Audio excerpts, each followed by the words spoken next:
Burn versus Green-White Company in the middle. Look up at the top matchup, Jody Keith on lands versus Grixis Delver. And Tom Ross, Mono Red Aggro, is playing against Zachary Plott. Plott is playing Mardu Vehicles. Grixis Delver can have a little bit of a rough go against lands. Deathrite Shaman has made Delver decks, on average, considerably better in the matchup, though. Yeah, across the board, these are favorable matchups for the team of Keith, Stevens, and Ross. Get used to hearing that. Yeah, well, they're playing, so the matchup's going to be, can only get so bad. Turn 1, Rift Bolt suspended by Collazo.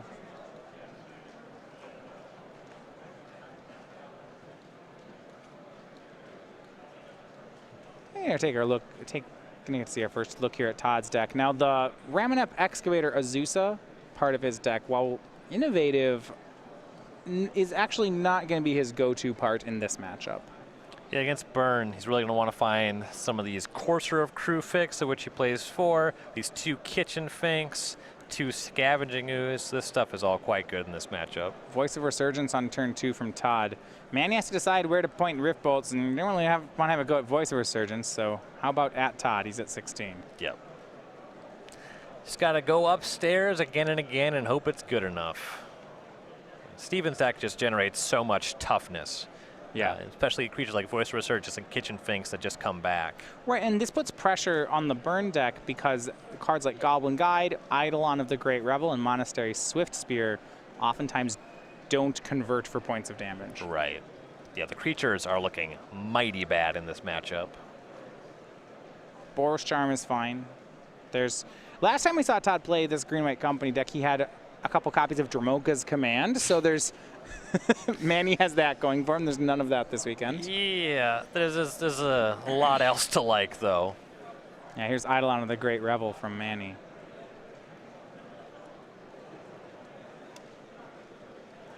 That one generally worse on the draw. It'll count for some damage here.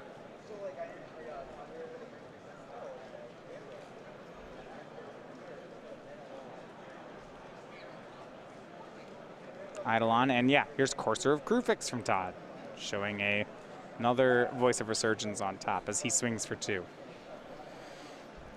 And yeah, it looks like a fetch land in hand yet. If Todd's able to find lands off the top of his deck with the Courser, gain life that way, use it as a blocker. That card is just so good against Burn. Yeah, now Todd did have to take 2 to cast the Courser.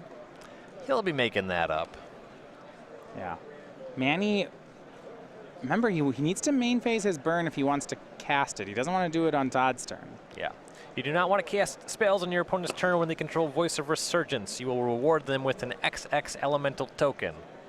1 card left for Manny. It looks like it's a copy of Lightning Helix. In a tough spot. He's running out of cards, and he's not gotten Todd in range yet. Opponent at 14. Yeah. You have an Eidolon to their 4 power and 6 toughness on the battlefield. Yeah, Todd will get to keep attacking, and on top of that, gaining life with Courser of Crewfix. So Manny just passes. Voice drawn. Land for Todd sends him up to 15. As he collected Company in hand. A great one to cast. There's a hit on top of the deck, though he can't guarantee that, as he has to use the fetch land to cast Company. Todd will actually swing with both creatures. Yeah, he's doing pretty well on this board here, and that Eidolon is pressuring Manny really more than it is Todd. You know, he is now the aggressor here. He has enough life where he doesn't have to worry about being burned out. Todd just says go. Rift Bolt will shoot Todd down to 11. First update here in the standard matches, it is actually Zachary Plott on Mardu Vehicles taking game 1 off Tom Ross. That was a quick one. Well, it's gonna they're both decks of a similar vein. Yeah. They're attacking.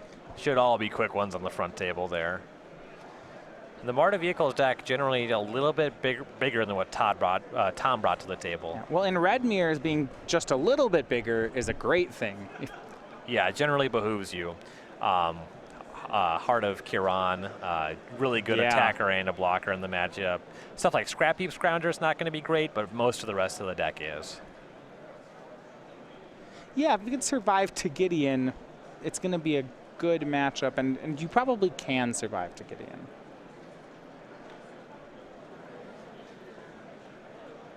We see an end-step collected company from Todd. See if he finds anything. Yeah, Birds of Paradise and Scavenging Ooze. And another Courser of Crewfix. He'll take that. Second Courser is even harder to beat than first Courser. Look at all this life gain. Ooze, Courser, Courser. That's, yeah. It's pretty nice. And he will block Eidolon with a Courser. Eidolon is gone. Manny has a Helix to finish off the 2-4, but he just doesn't have enough points of damage. No. Searing Blaze in hand as well, but just too much he has to deal with now. It's like just going upstairs with Lightning Helix, doing that main phase because of the voice. I do like that play. You just hope that Todd doesn't top deck lands.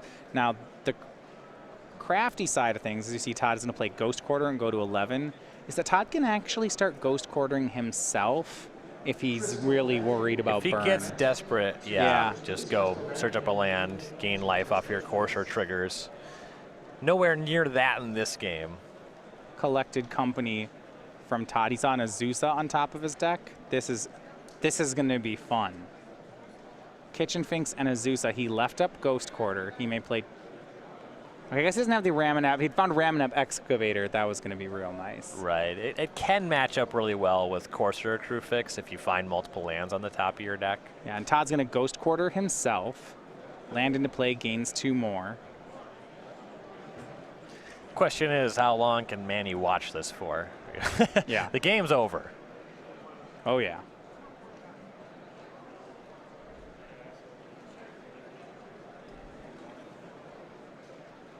Yeah, how long does he want to do this? Another Azusa on top of the deck. Typically, in Modern's history, when you saw Azusa Lost But Seeking, it was in decks that could kill you on turn 2. This is not that kind of deck. Yeah, I liked that deck. And that'll do it. Todd Stevens, what a show. Did not let it get close at all. The way that Todd has crafted his main deck, it seems very difficult to lose to burn. All right, so let's look at some sideboard options. Man, he's going to need them. 4 copies of Destructive Revelry, 3 Path to Exile, 2 Relic of Progenitus, 2 Core Firewalker, 2 Stony Silence, and 2 Deflecting Palm. So if you know that Todd's on 4 Courser and he saw it too, Destructive Revelry is actually a card that you probably just have to play. Does he play any other targets? I don't think so. You can't beat Courser. I agree with you. That's the gross part. Yeah. And yeah, it's a necessary one. And then you bring in Path to Exile because that tags Courser and other stuff. Yeah, Path is fine. It's not great it's either. It's not great because you got to keep your burn density high. I guess all the creatures can leave. They just stink.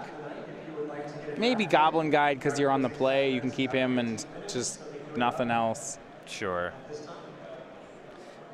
It's a tough matchup here. You can punch through with Swift Spear if you can correctly answer creatures. It's a really rough matchup.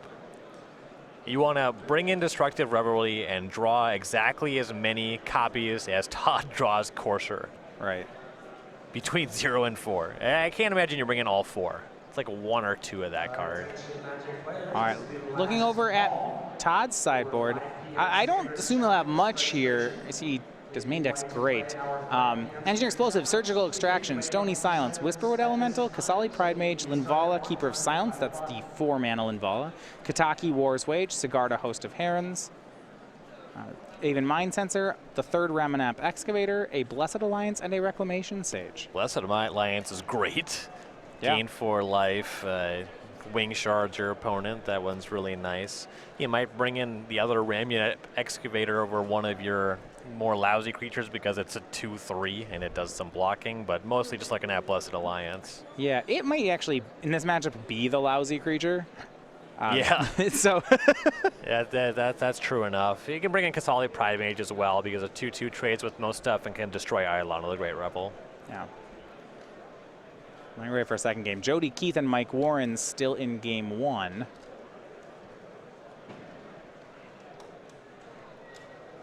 You see there. So StarCityGames.com, we have Star City Games Game Night. This is exclusive pins and tokens given away as prizes at tournaments all around the country. So you can earn these just by playing in a local store, as long as that store is signed up for game night. This month we are giving away the Goose of St. Traft. It's a 4/4 flying angel, also a bird token. Next month we'll be giving away the Puggernaut in August. And in July we'll be giving away the Smell Snare, which of course means these dogs are snaring away the skunk, and you can sign up in time for that one as if you're a store owner. So you can sign up and find a location near you at starcitygames.com/game night. Really like the effect of just the fact that you can see the odor. That's gotta smell terrible.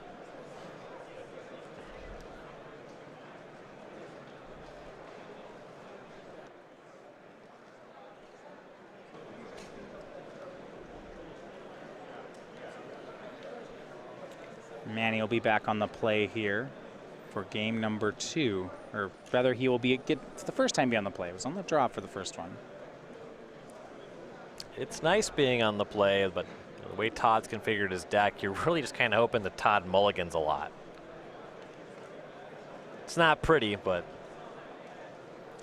if you can have a start with turn 1 Swiftspear or Goblin Guide, follow it up with some Searing Blazes, that can convert to something. You're still in trouble against turn 3 Courser of Krufix.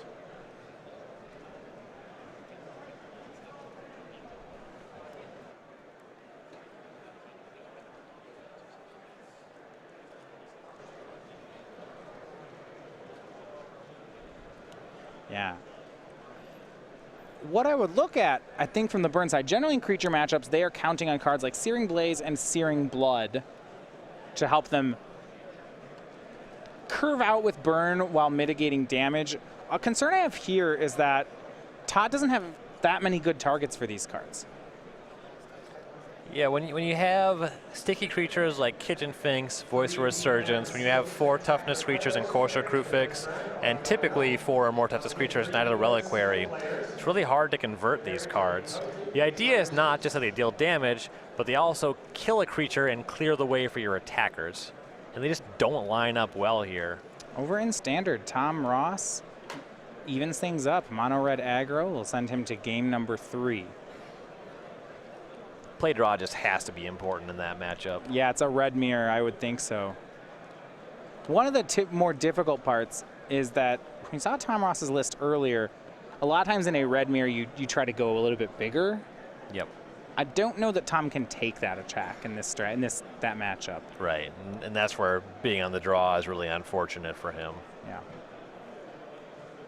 So game 2 here, though. Todd Stevens versus Manny Collazo. Todd's deck showing a lot of strength against burn. In blockers, difficult to remove creatures, and then a lot of life gain. Mm-hmm.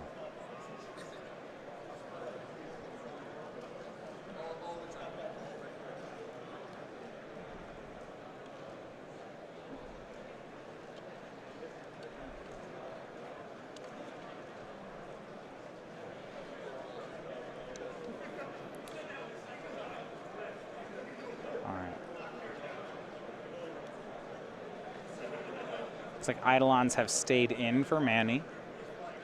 So some number of creatures. His first play is going to be Eidolon of the Great Revel. Taking 2 damage off of a Stomping Ground to cast it. And that part is fine. I'm not that concerned about Manny's life total in this matchup. I think given the density of creatures in Todd's deck, you should be. Yeah, I'm not I'm not zero amount of concerned. He's not going to kill him on the stack. You know, Todd's not going to cast a burn spell. Yeah. But he's going to end up with more creatures inevitably. And here's what we saw last game. Todd has a turn 2 Voice of Resurgence. So once again, Eidolon of the Great Revel as a 2/2 isn't worth any damage. All of its damage is coming from that trigger.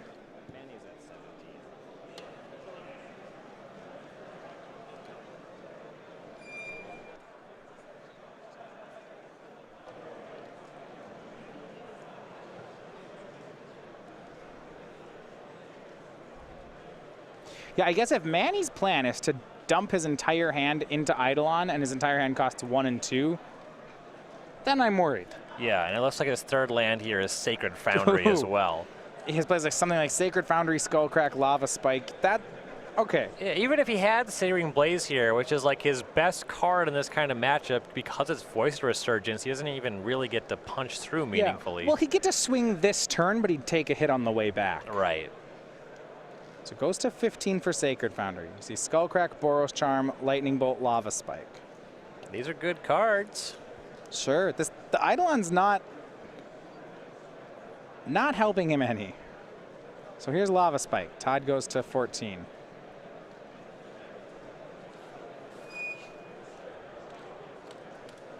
I assume he just needs to dump these cards out at sorcery speed. Can't do it at instant speed because of voice. Yeah, Skullcrack looking real bad here.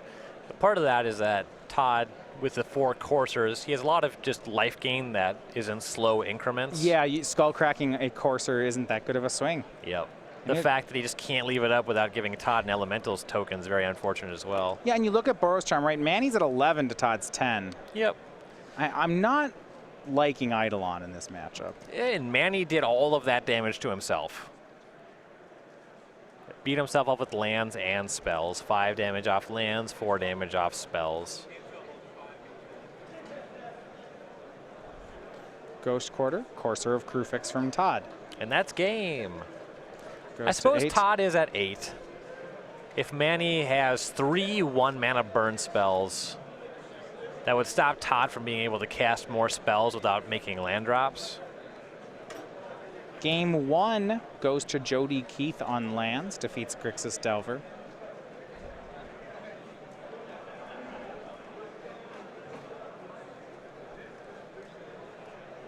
See Todd consulting with his teammate Jody over there up at the top of the screen.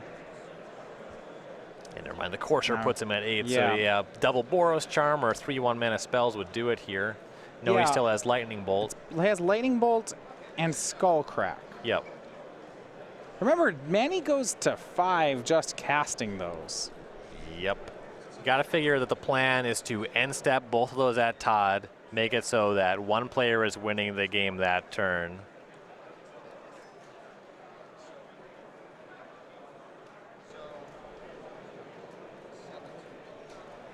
Another Eidolon drawn from Manny. I think these should be in the deck box right now. Yeah, he's on the play and they look terrible. And they're real bad on the draw. The problem is his sideboard's not very good for this matchup. A Destructive Revelry would be fine. Can destroy Courser. You know, Todd plays a land. And Manny is going to try to Skullcrack in response. Let's see if Todd's going to Ghost Quarter himself or anything like that. I guess he can do that on Manny's turn. Yeah, Manny can't kill him here. Manny goes down to 7 on that spell. I mean, you're reaching this point where Todd can actually attack, which is real gross. Yep. And... Okay, correction, Manny is at 9. Yeah, I don't know if we are waiting on a token here or if Todd just missed the Voice of Resurgence trigger. But Todd has more than enough creatures on the battlefield. This game will be over within this turn cycle here. And he's still left up the Ghost Quarter, and now with the second Courser, he can gain some life on Manny's turn. You can gain some, but it may not be enough. You see attacks with Courser, Lightning Bolt from Manny. That's going to do it. Todd can't gain life this turn, so we're on to a third game. Manny Collazo does even things up. Yeah, he really just needed to Ghost Quarter. Needed to Ghost Quarter in response to that land there, or that Skullcrack there, gain some life.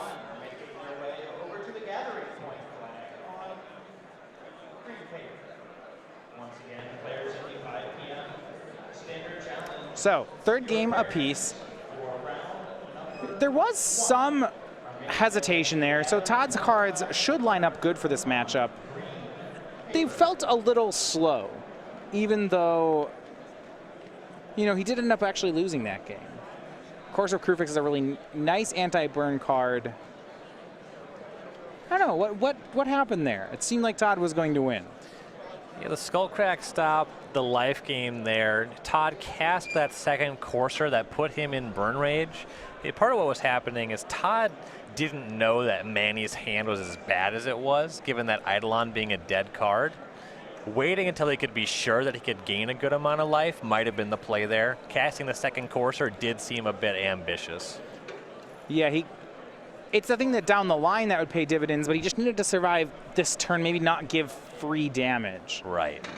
I mean, his hand might not give him too many options on that front. Yeah, well, he had the board covered as far as blocking for that turn. So just do nothing. He's is only fine. losing to burn spells, and taking more damage off of an Eidolon trigger is just another burn spell. So casting Courser might actually be worse than just hanging out. Just doing nothing. Yep.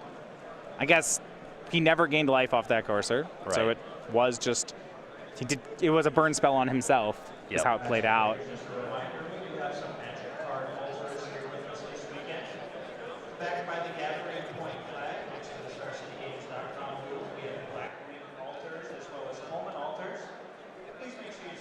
Yeah, we're going to a second sideboard game, the third deciding game for this match here. No full results in just yet for the round.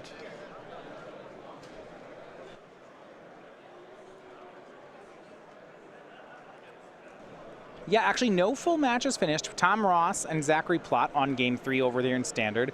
In the red mirror, they're likely to finish first. Todd and Manny about to start their third game as well.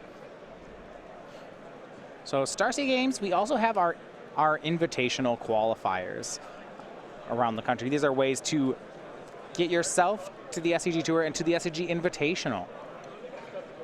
For Season 2, these events start from July through December. For showing up, you get the Karma Carnelian art. That's by Kristen Plesko. This playmat you see here, it's $1,000 in prizes to the top 8. There'll be 2 invitations given out to the Season 2 Invitational in Roanoke. That's December 1st through 3rd at each of these events. They award points to the SCG Tour to help you earn buys at our opens as well, and exclusive invitational winner tokens and pins. So you can find an IQ near you or register for one at starcitygames.com/IQ. With the Invitationals all taking place in Roanoke now, the prize pool being doubled, qualifying for them. Really significant, really awesome tournaments. Season 1 just a few short weeks ago. Brian Koval taking it down. Game 3 for Todd Stevens. He'll start on Noble Hierarch.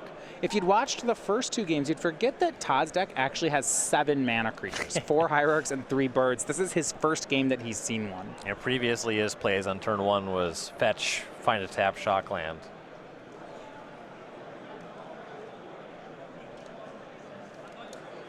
And this is setting up for a turn 2 Courser of Krufix, which is going to be tough for Manny to beat if Todd has it. Turn 2 Kitchen Finks would also be excellent. It will be turn 2 Courser of Krufix for Todd. This looks so much better. A turn 2 Courser on the play versus turn 3 Courser on the draw. Very different situations. Yep.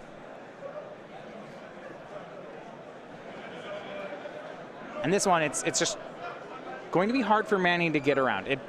It's a successful blocker for all of Manny's creatures if he has any left. It's going to gain Todd 4 life, at least. More bad news on Manny's front. He has left in and drawn Eidolon of the Great Revel. Yeah, that's not... I don't even really want to cast it here. Right. Well, because you're going to see if he casts it, Todd will actually race back. He'll let it resolve. He'll attack with Courser, which exalts to a 3/5. Yep. And I'll just say, go. Let's gain a life. He'll go to 20 of his land and then just pass the turn. I don't know that Manny wins that race. Pretty sure he doesn't. But Courser's just problems anyway. You see, Courser just has a card. Yeah. It's really good, and it's lining up particularly well. Manny sends a lightning bolt at Todd's face on end step, down to 17.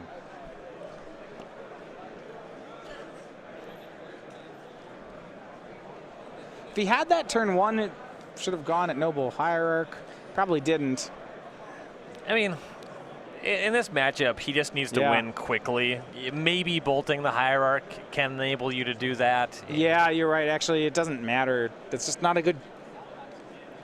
I get it. This matchup's so bad. You can't really sugarcoat it. Yeah, he has a Relic of Progenitus in his hand, it looks like. That's coming out of the board. He might think Todd is on a Counters Company deck. Sure. Or some kind of company combo. That card can do some work against Kitchen Finks. Yeah. Todd's playing Knight of the Reliquary, so you can shrink that. It's not a great card in the matchup.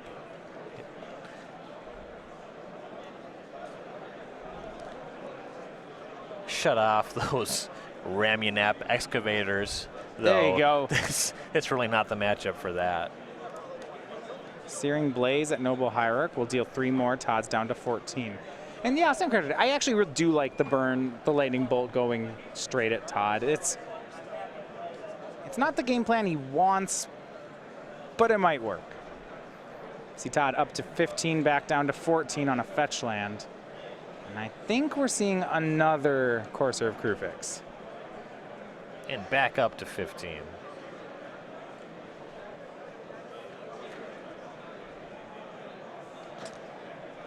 And we are. That's not going to be beatable. I mean, if one person's playing Lava Spikes and the other person's lands gain 2. And they just have 2 4s.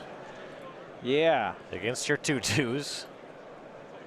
This Courser card's an issue. It's got a...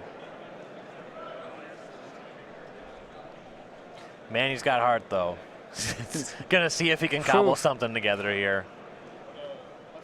It's the 3rd Courser that I would have to... When every land just counters every spell in your deck. That was what I was thinking of. That's your breaking point. That's where I'm done. Ooh, 3rd Courser, yeah. This Lava Spike just feels really bad. The question is, what's more demoralizing? Is it playing against Courser Krufix or Core Firewalker? With Core Firewalker, at least you feel like it was about, they tried, right? They said I'm going to beat you. Right. And you said, all right, fair enough. With Courser, you just kind of have a feeling of, why is this card a thing? This is dumb. I'm not having fun. Todd's going to swing with the 2 Coursers. He can cast Company. He can cast this Kitchen Finks in his hand. And yeah, here's Kitchen Finks up to 17, down to 15. Up to 17. And fetch land plus 2 Coursers. Ooh, that gains you life. And how about once he draws the 3rd Courser? Because he's going to. And from here out, Todd could do nothing but make land drops and attack, and he would win this game. That was probably true before the Kitchen Finks. Yeah. And Manny has a Path to Exile. Okay. He's facing down 3 creatures. All of them demanding the path. If he could overload it. I don't want to path the Kitchen Finks because it puts a land into play. That's not good. No. And I don't path my own Eidolon. I don't know. Then you could attack with your Eidolon, which will break even with the life gain off of the Coursers on that path, and you will take 2 damage. Yeah.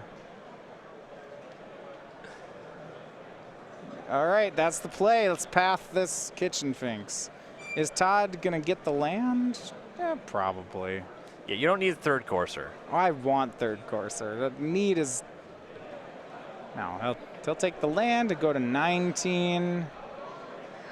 So that was a lightning helix almost going the wrong way.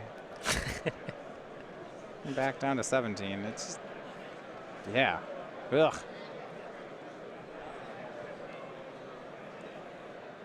Birds of Paradise on top. Todd might get rid of that one. Yeah, good chance that one gets shuffled away. Manny's hand is Stomping Grounds, Lightning Bolt. Yeah, Todd just draws it. Sure. Whatever. go to 19. This is nice. This is a very comfortable game for Todd. So it's going to turn out that Zachary Plott's going to have to win the third game, and Mike Warren's going to have to win both sideboarded games against lands. This is the undefeated bracket, so Keith, Stevens, and Ross looking to lock up day 2 as they will improve to 6-0 with a round win here.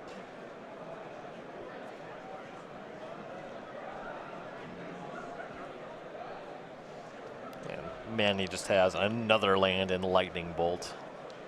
There's no card in his deck that does more than just going 3 or 4 damage upstairs. Collected Company can find Kitchen Finks and Eternal Witness or Azusa. But he could go off with Azusa Courser. If the top of his deck's all lands, it's too fun to not do good. He gets a couple redraws with those fetch lands. I don't know if it's right to get Azusa, but I definitely would do it. Eternal Witness and Azusa. Todd passes on Kitchen Finks against Burn, because why not? Yeah, he's at 19. Yeah, it's just really hard to lose from here. Kitchen Finks targets something, Manny gets rid of the Relic of Progenitus.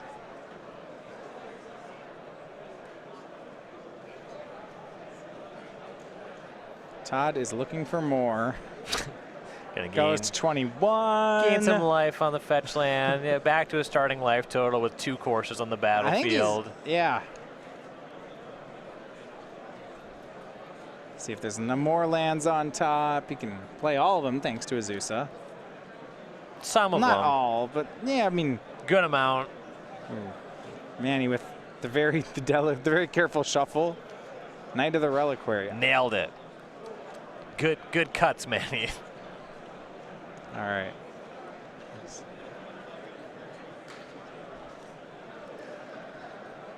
Now Todd going to 21. Ugh. This is worse than where things started. Manny can only cast 2 more spells before the third one kills him with his own Eidolon. Todd's gonna shock here, because why not?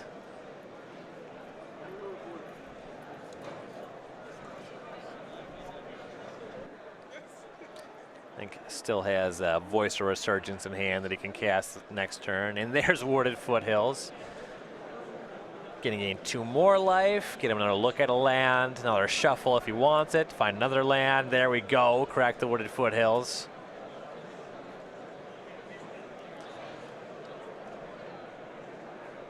Each of these just continues to gain him more life. There's not really any plays that Manny has here. Should wrap up in about a turn here.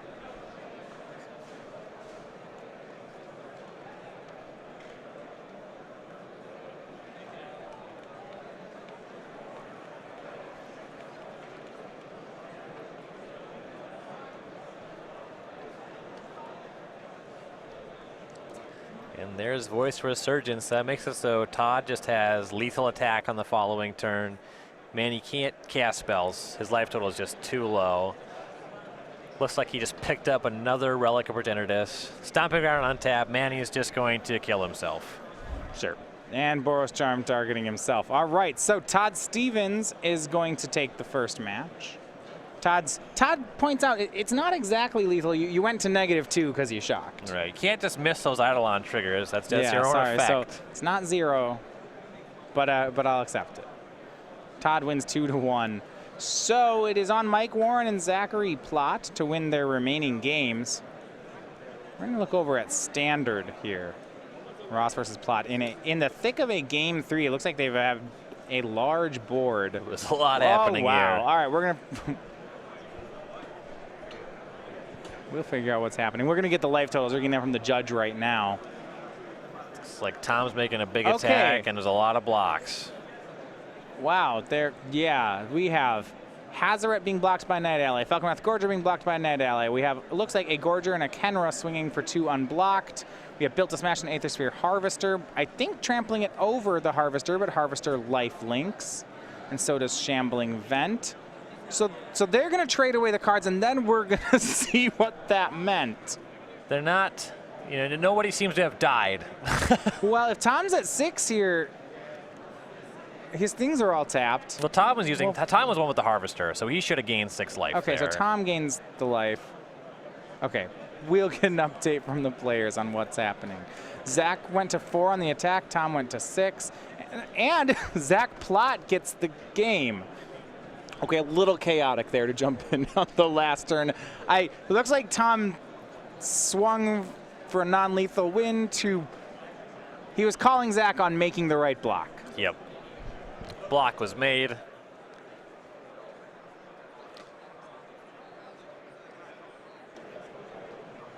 All right, so it's going to come down to Legacy, where Jody Keith is playing lands against Mike Warren on Grixis Delver. Players are shuffling for what we believe is Game 3, so they're going to have 14.5 minutes for the third game as we look at this matchup. In the era of Dark Depths and Thespian Stage, lands does have the closing speed for this kind of match. Right. So they're going to hope to get a conclusion here one way or the other. Yeah, we look at the lands deck. One of the reasons to play lands is it tends to be good against fair decks. Now, one of the issues is with Delver matchups is the more cards like Stifle, Deathrite Shaman, and Wasteland they have, the trickier it gets for the lands player. Yeah, Deathrite Shaman, really the big one. You kind of have to Punishing Fire that one every time. It is interesting with Deathrite Shaman becoming so big in Legacy, you'd think that would be a tax on the lands deck, but we still see it as week in, week out, one of the top choices in Legacy. Lands has a good amount of answers, and you don't have to put the Life from the Loam in your graveyard with any kind of immediacy. You have redundancy on most of your lands that matter. So you get time to set up Punishing Fire. Out of the sideboard, they have Drop of Honey, everyone's favorite Legends card. Yeah. Now, Grixis Delver does not, as far as Wasteland Days and Stifle are concerned, it's not all 12, typically. A lot of builds of Grixis Delver don't have Stifle. Until we see the deck list, it's on its way now. I can't tell you if there's any Stifles in this deck. Yeah, it looks like 1 Stifle. Well, that number's odd. I was going to play the one of Divert, but then switched it over to Stifle. Must not have had that one at the dealer booth. But he does have 4 days, 4 Wastelands, so weapons there. Look, what I want to ask, though, is what does Grixis have in its sideboard for additional ways to disrupt the lands locks? 2 copies of Leyline of the Void. Those can be pretty nice. 2 copies of Price of Progress. That's unusual for the Grixis build at Delver. Yeah, if I was in Jody's spot, I wouldn't have expected that, but I definitely could see him losing a game to it. Yeah, that does a boatload of damage. It's also a Sulfuric Vortex in the sideboard. When you expect that all of your creatures will be killed, and the lands deck does a good job of that, just having a non-creature source of damage is significant. Any copies of Surgical Extraction? None of those. Yeah, going for 2 ley lines over that. All right, on Jody Keith's side, a pretty standard sideboard. Lands decks don't have that much diversity out of the board. Surgical Extraction, Crucible of Worlds, Drop of Honey, Bazooka Bog, Tireless Tracker, Sphere of Resistance, and Krosan Grip. The Drop of Honeys are pretty strong here. Right. Can kill all the creatures. Yeah, on the play, it makes some sense to go for the Sphere of Resistance just to slow them down. Though you won't see that every time. Yeah, that's really not the matchup that's for. Most commonly, it's going to be against combo decks. All right, so game number 3 will put Jody Keith on the play. Seen some lands players already today. Daryl Ayers winning last round over Mono Red Sneak Attack. A result we really didn't expect. This lands deck is really good. Yeah, a lot of our top teams choosing lands for the Legacy seat. You have Daryl Ayers, Jody Keith, and Kevin King all playing lands out of the Legacy spot. As lands has picked up a few cards over the past couple of years, it's really kind of erased these 10-90 matchups. It's got a lot more percentages, and part of that is just that it can combo fast now. Yeah, the stompy matchups are still harder. The devoted combo decks, your Storms, your Mono Reds.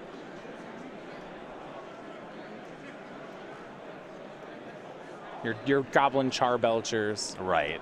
But you're Lands right. beating Belchers is kind of unreal like that. They have to just turn one Pithing Needle a Belcher and hope that was the finisher the guy had. It's things like that. Hope that they empty and you have Tabernacle.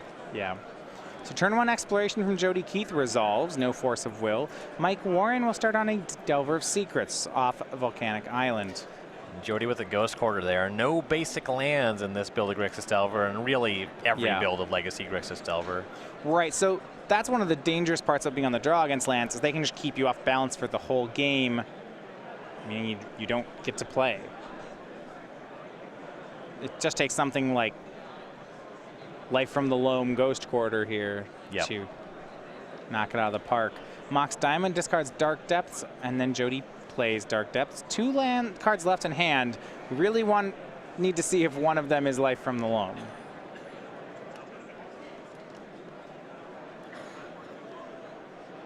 It's like Gamble. Gamble's pretty easy to convert into Life from the Loam. It's basically Life from the Loam. And there was some sequencing that was interesting here, which I like from Jody. He actually emptied his hand and then gambled. A lot of times you see players do the opposite depending on what they're looking for. If you can just discard the life, I mean, it's not terribly different from casting it. You get the Dredge. There's nothing to get back just yet, so you kind of save 2 mana there. Wants to activate the Ghost Quarter on this turn, most likely. Yeah, if he gets Loam in his hand, do you think we see Jody cast it or Ghost Quarter his opponent? There's a strong argument for Ghost Quartering. You know, we'll burn that bridge when we get there. Okay. Really depends what the other card in hand is as well.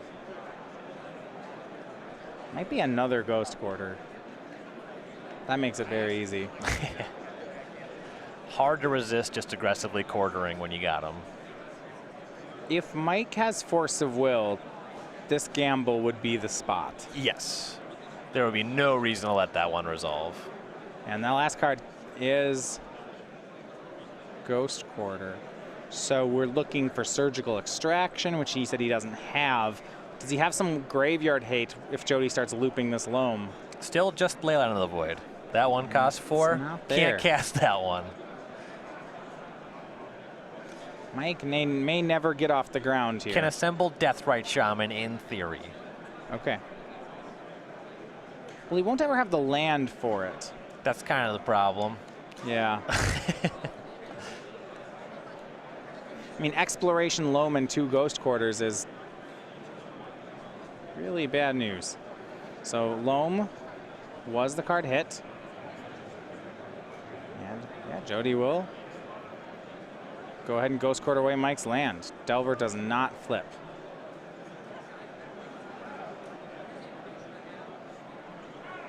Attacks for 1. And Mike's, does he have a way to ever get to more than 1 land at this point? The Delver deck? Yeah, I mean, he's going to get Ghost Quartered every turn.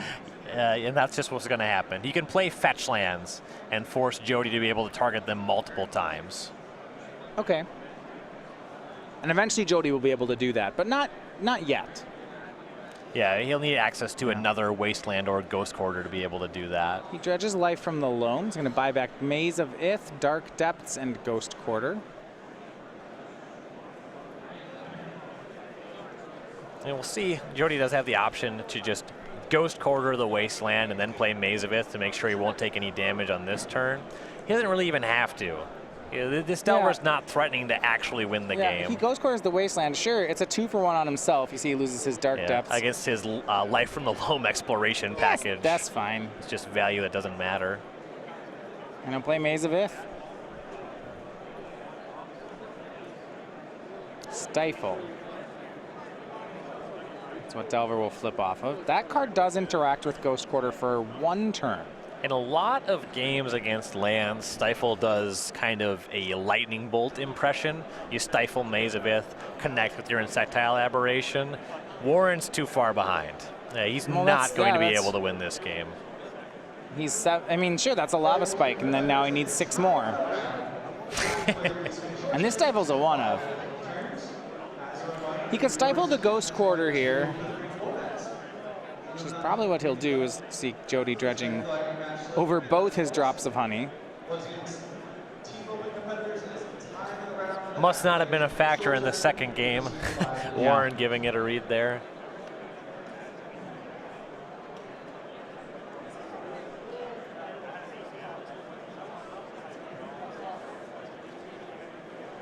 Three lands bought back from Keith. And he'll just keep playing. 5 minutes in the round. Jody, a pretty experienced pilot here. He should, I can't see that being a problem. Plays 2 ghost quarters and quarters his Mike's land away. And since he knows about the stifle, he goes for the quarter on Warren's upkeep. That's really nice. Mike's gonna just lightning bolt Jody. The stifle was already a long shot. Yeah, draws for turn.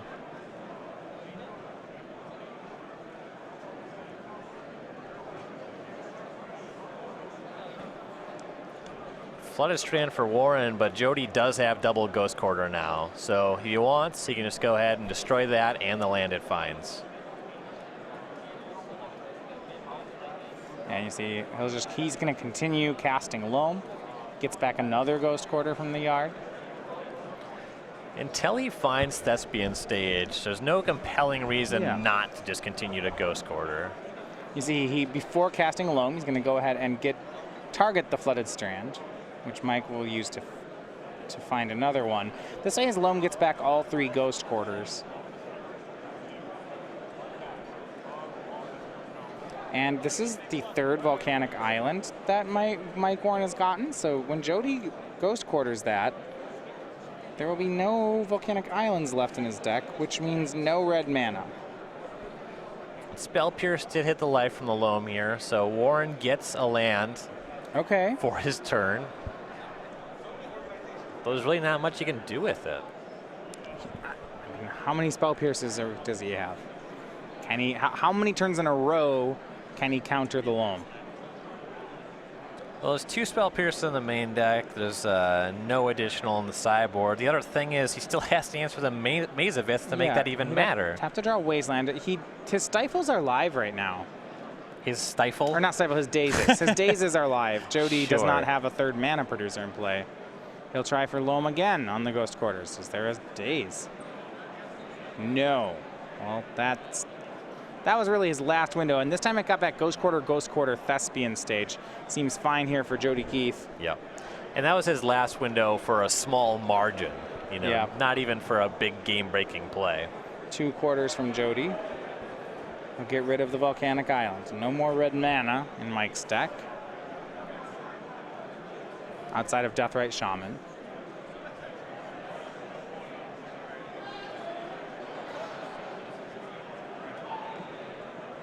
And now that the Thespian Stage has been found, there's just too much ground to make up. You know, Warren, he can't deal 16 damage dealing with 1 mana or 2 mana over 2 or 3 turns.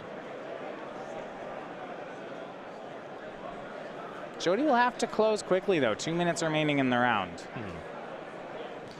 Another spot where that Dark Depths Thespian Stage interaction comes in handy. Yeah, without that in the deck, you certainly would not be able to win from here. No, when you had to do it with Mishra's Factory or Creeping Tar Pit, it was a lot harder. Barbarian Ring. It's another slow burn.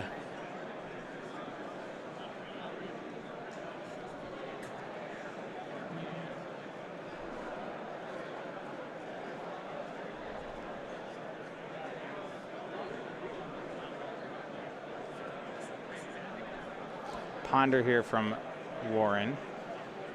Kept because it had a fetch land. He's going to be in this game at all. He has to produce some mana. Seems to be the reasoning there. Well, he's really playing for a draw at this point. There's very little time on the clock. And it feels like the game is going to be more about Jody's speed. I mean, Mike has that stifle.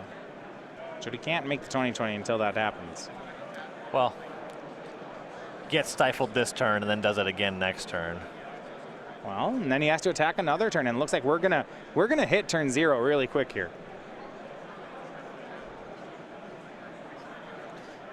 Note about how Stifle works against Dark Depths on 0 counters. If it gets to that, then the Dark Steps will just immediately trigger again. It just constantly checks if it has 0 counters, so Mike has to know that he has to stifle the Thespian stage to buy 1 turn.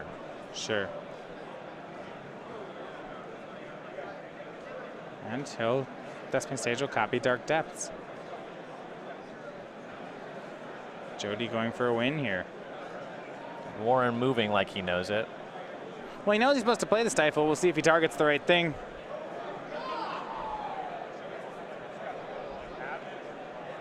Rules are a little strange on this one. It is an odd scenario. What Warren is doing is he's reading the card. The card, unless you have a pretty deep understanding of the rules, doesn't necessarily get you to this conclusion. What Warren should be doing is calling a judge. Unless he himself is a judge, maybe he is. So yeah, when all the counters are gone from Dark Depths, then it'll trigger. You stifle the trigger, and it says okay. There's no counters on Dark Depths, then it triggers again. We are on Mike Warren's end step here, so this is going to be turn 0. Jody will have turns 1, 3, and 5. Mike will have turns 2 and 4.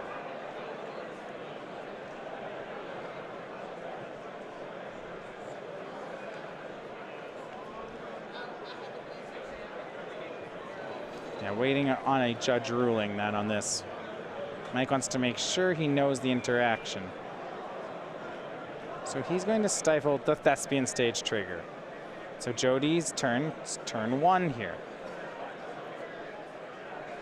So it looks to be fine in that on turn 1, Jody does nothing. On turn 3, Mike chump blocks with the Delver. And on turn 5, Mike takes 20. Because it looks like what Jody's lining up for. Yep. No reason to do anything else.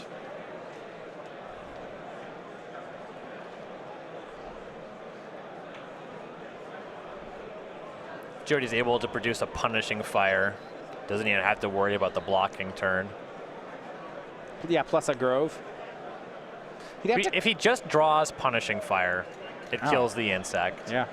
I don't know that he has enough mana to dredge Loam and then find Grove plus punishing fire. If the mana is available for that, certainly on the turn after he activates the Thespian stage, he'll have a bunch of mana he's not really using for anything.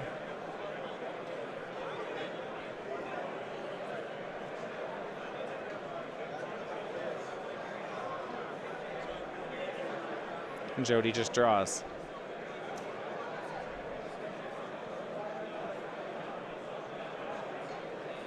He's going to try for Thespian stage again. Just make the 20/20 now. That seems fine. There's not an onboard way. Mike doesn't have anything like Diabolic Edict in his sideboard. There are none in this particular build. You do see that in a lot of Grixis Delver sideboards. I suppose Jody figures both this is a match that is in time. He just has to win. Can't really afford to play around it. The other thing is he's destroyed so many of Warren's lands.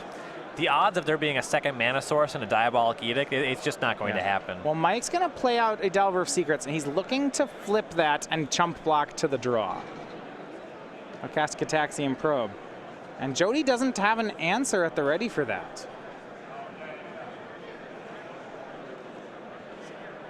If he dredges over Grove Punishing Fire, he does have the mana to cast it. Let's see. Dredges over Ghost Quarter Thespian stage. That's not it. Well, he could. Yeah, this could be drawn. He'll cast Loam.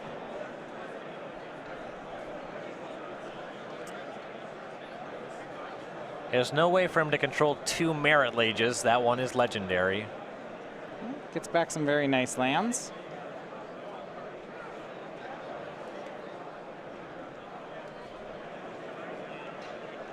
Yeah, we'll see. 20 swings in, Mike chump blocks. If his Delver flips, he looks like he might have the draw. He needs his Delver to flip and Jody to miss on finding Punishing Fire next turn.